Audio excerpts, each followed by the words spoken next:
Salut tout le monde, c'est JF. Bienvenue à la Chambre Noire. Cette semaine, c'est notre deuxième capsule sur la correction de couleurs. Je vais vous montrer une autre technique, une autre façon de remettre les couleurs dans votre image. Parce que souvent, vous allez vous apercevoir que quand vous sortez l'image de votre caméra, elle est plutôt flat. Fait que je vais y aller avec cette image-ci. Comme vous pouvez le constater, c'est tel quel, tel que sorti de la carte de ma caméra. C'est flat, ça manque de couleur. C'est sûr que la première chose que vous vous dites quand vous regardez votre image, c'est que c'était pas du tout comme ça. C'était beaucoup plus beau que ça. Le soleil est flat, les bleus sont flats, le ciel est flat, tout est flat finalement. C'est toujours comme ça. Par définition, le fichier RAW, c'est comme un négatif. C'est-à-dire que toute l'information est là, puis c'est à nous autres à révéler ce qu'on veut révéler de l'image. C'est ce qu'on va faire. La première chose qu'on doit faire, c'est prendre l'image ici et la doubler, de faire un doublon. Fait que, on peut le faire de deux façons. On peut le faire en cliquant avec le bouton de gauche et aller le porter sur le petit plus qui est ici. Ou bien, on peut y aller avec le raccourci, CTRL enfoncé, J, pour arriver exactement au même résultat. On va donc travailler sur lui. On clique dessus. On s'en va ici où il y a les calques d'ajustement. Et on va aller à Hue Saturation. Pour ceux qui ont remarqué, je n'ai pas créé un objet dynamique avec mon calque qui est ici, pour la simple et bonne raison que ce n'est pas nécessaire. Comme je travaille ici avec des calques d'ajustement, si je n'écrase pas mon fichier et que je garde tous les calques, je vais pouvoir y revenir au même titre qu'un objet dynamique. Il y a des fois que je fonctionne comme ça, il y a des fois que je fonctionne avec un objet dynamique, ça dépend des situations, ça dépend du filtre que je vais utiliser.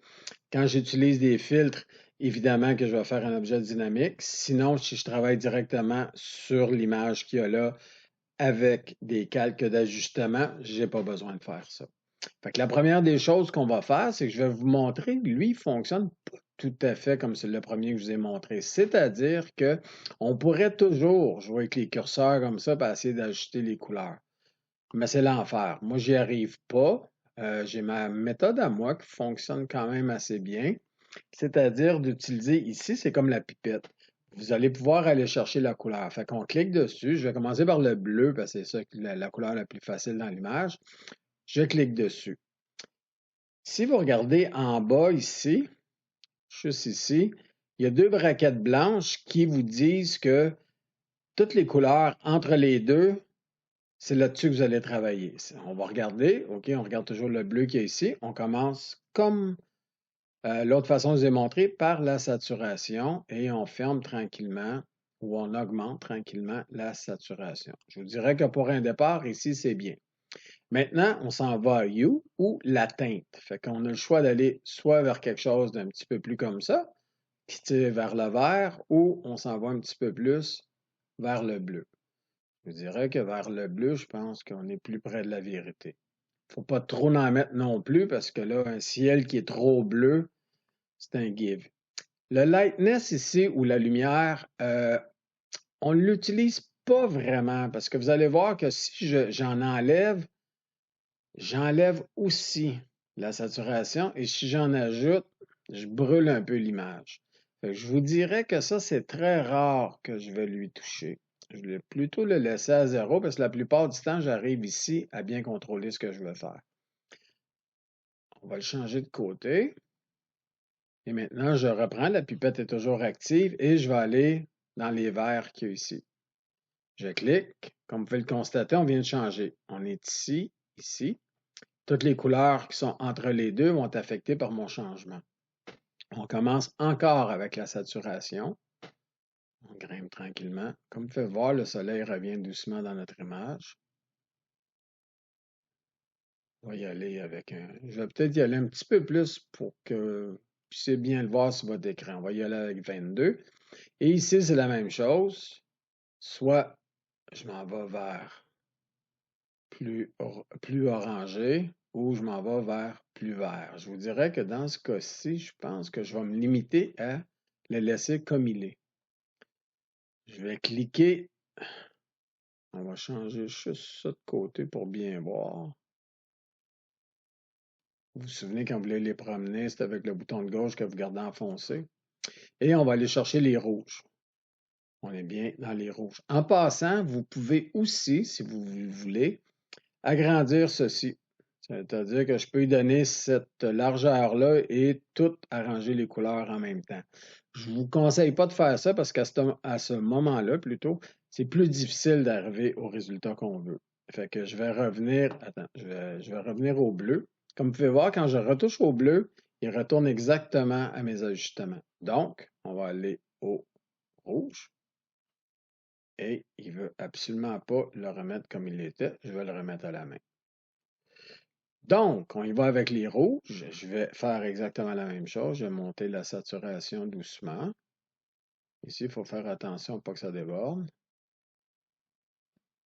On s'en va doucement. On monte un petit peu. Peut-être ici. D'accord. Ce qu'on fait, c'est qu'on va aller cliquer dans des zones où on n'a pas cliqué encore, voir s'il n'y aurait pas d'autres couleurs. Fait qu'il est toujours actif. Et on va aller ici. Et là, on vient de trouver une belle grande zone ici qu'on va ajouter doucement.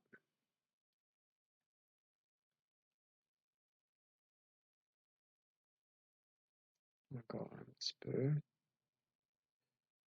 Comme ça. C'est toujours actif. Je suis dans mes bleus. Le choix est déjà fait. On revient ici. C'est dans les bleus encore. Dans les bleus. On va cliquer ici. Ça, c'est la zone de rouge qu'on a fait précédemment. Je vais retourner ici. Je suis dans la même section. Vous pouvez voir le changement ici. C'est ce qui vous indique que vous avez déjà ajouté cette couleur-là. Je vais essayer les toits, voir s'il n'y aura pas d'autres couleurs. Peut-être ici. Vous voyez, quand il y a toujours ici là, une sélection qui a été faite, là, c'est que la couleur, elle a été modifiée. Je pense qu'on a fait le tour de cette image-ci. On va donc fermer ça. Je vais vous montrer le avant et le après. Fait que comme vous pouvez le constater, on a déjà un petit peu plus de punch. On y va graduellement. Il ne faut pas arriver et y aller d'un coup sec parce que c'est ce qui fait que c'est beaucoup plus difficile après ça d'en enlever. Fait que vous êtes mieux de toujours avoir en ajouter un petit peu que d'essayer de faire le chemin inverse, c'est-à-dire d'en enlever. La beauté, comme je vous expliquais ici, du calque, d'ajustement, c'est si vous cliquez dessus et que vous reprenez la pipette ou le curseur, bien, les changements que vous avez faits sont toujours là et vous pouvez toujours les changer. Voilà. Fait qu'on va y aller avec un autre. On retourne dans les calques d'ajustement et là, on va y aller avec Level ou les niveaux. Je vais juste le monter un petit peu pour qu'on voit bien. Vous voyez, les blancs, ils commencent ici. Fait que ce que je vais faire, je vais prendre mon curseur des blancs et je vais aller le porter au début des blancs pour avoir le blanc le plus net possible. On va se concentrer sur ici, je vais vous montrer avant et après. Vous voyez que déjà le nuage est un petit peu plus punché. Pour ajouter à ça, on va rajouter une petite couche encore de saturation, c'est-à-dire qu'on va jouer avec les mids et je vais les baisser un petit peu, à peu près comme ça, à 90. Ça devrait être pas pire. Fait que vous voyez déjà, avec seulement deux petits calques, on a redonné du punch à notre image. Je vais vous remontrer ça du départ. C'était notre image du départ, en corrigeant les couleurs et en jouant avec les niveaux. Maintenant, ce qu'on peut faire, puis ça c'est le fun, ça prend 2 secondes de plus, c'est une fois qu'on a atteint le bon niveau de couleur, ce que j'aime bien faire, c'est de faire des petits essais avec les calques de fusion qui sont ici où c'est écrit normal. Je vais descendre et on va aller dans multiplier. Multiplier, le nom le dit, c'est qu'il va multiplier les changements que vous avez faits. Maintenant, vous me dites, Jean-François, ça ne valait pas la peine de faire ça, ton image est horrible. Vous avez raison. Mais si vous vous souvenez bien, quand on travaille sur un calque, la beauté, c'est de pouvoir travailler avec l'opacité qui est ici. Je clique dessus et je vais l'amener à 0. Ça revient à mon image normale. Et tranquillement, je vais monter pour rajouter un petit peu plus de oomph à mon image. Fait que je vous dirais que là, j'ai pas mal atteint ce que je voulais. On peut le faire avec et sans. C'est rendu une question de goût rendu là. Fait que ce que vous devez faire, c'est que vous vous souvenez que vous l'avez mis à multiplier à 11%. Fait que ce que je vais faire, je vais le remettre en normal et je vais le remettre à 100%. Ça donne ça comme changement. Ou bien, on revient à multiplier, qui est ici, et je le remets à environ 11%. Moi, je préfère cette image-là. Je trouve que sur le bateau, les couleurs sont plus justes, le ciel aussi. Ça fait popper le blanc dans le ciel. Rendu là, c'est une question de goût. C'est à vous de décider ce qui fait ou ne fait pas votre affaire. Sinon, ben, c'est pas bien compliqué. On retourne en arrière, normal, et on le met à 100%. Fait que voilà, c'est une autre façon de remettre les couleurs dans l'image, de corriger les couleurs. C'est, comme vous pouvez le constater, c'est pas vraiment sorcier. On n'a pris que 2 calques. J'aurais pu aussi prendre le calque qu'il y a ici pour prendre celui des courbes. Je serais arrivé à peu près au même résultat. Aussi, il y a une chose que vous pouvez essayer, je viens d'y penser, c'est que si vous vous souvenez, je vous ai montré qu'avec le calque des niveaux, il y a un certain automatisme qui fonctionne bien. Fait que ce que je vais faire, je vais cliquer dessus. Et c'est le petit bouton Auto qui est ici. Là, on ne pèsera pas dessus parce que je vais avoir les différents algorithmes. Si vous vous souvenez bien, la façon de les faire sortir, c'est garder Alt enfoncé et de cliquer avec le bouton de gauche. Fait que je vais le tasser autant que possible ici. Fait que là, ce qu'on peut faire, c'est d'essayer les différents algorithmes, voir qu'est-ce qu'ils vont faire à notre image. Pas beaucoup de changements. Ah, ça déjà, vous voyez, le soleil est beaucoup mieux. Ça joue un petit peu ces bleus par contre. Ça, c'est trop bleu. Je vous dirais que j'essaierai celui-ci, Find Dark and Light Color. Donc, retrouver les plus foncés, les plus. Et dans ce temps-là, ce que vous devez faire, si vous utilisez lui, de trouver les plus foncés et les plus pâles, c'est de faire Snap Neutral Midtone qui va faire que vos couleurs intermédiaires ou du milieu vont rester beaucoup mieux. Fait que comme vous pouvez voir, ça donne un très beau résultat. Je pense que c'est encore mieux comme ça. Fait qu'on va y aller avec OK. Je vais fermer ça pour qu'on voit bien. Et ouais, c'est beaucoup plus chaleureux. Là, on peut le réessayer encore, vous voyez. C'est la beauté de Photoshop, c'est qu'on peut essayer plusieurs choses. On va revenir à multiplier. On va regarder, oups, on va regarder ce que ça donne avec en jouant avec l'opacité.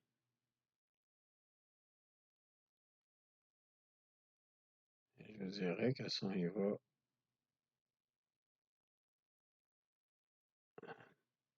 Non, je pense que je préfère cette fois-ci, si on le garde comme ça, y aller avec normal à 100%. Fait que je reviens avec l'image de départ. On a fait la correction de couleur en direct. On a joué avec les niveaux. On a redonné les couleurs, pas plus compliqué que ça. Fait que je vous dirais que c'est une autre méthode. Il y en a plusieurs. Je vais vous en montrer quelques-unes encore, de travailler, de remettre les couleurs dans vos images.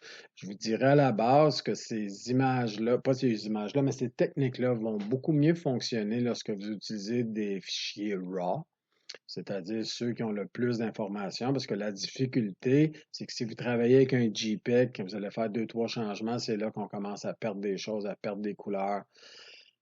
Ça fonctionne pas bien. On voit qu'il y a eu des changements, on voit que les gens ont joué sur l'image. Fait que tant que vous allez faire travailler avec un RAW, ça va être beaucoup plus transparent.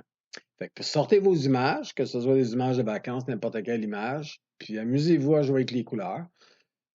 Le rendu là, c'est vraiment votre côté artistique qui va prendre le dessus, parce qu'il n'y a pas de bonnes et de mauvaises couleurs. Si ça vous plaît, c'est parce que c'est bon.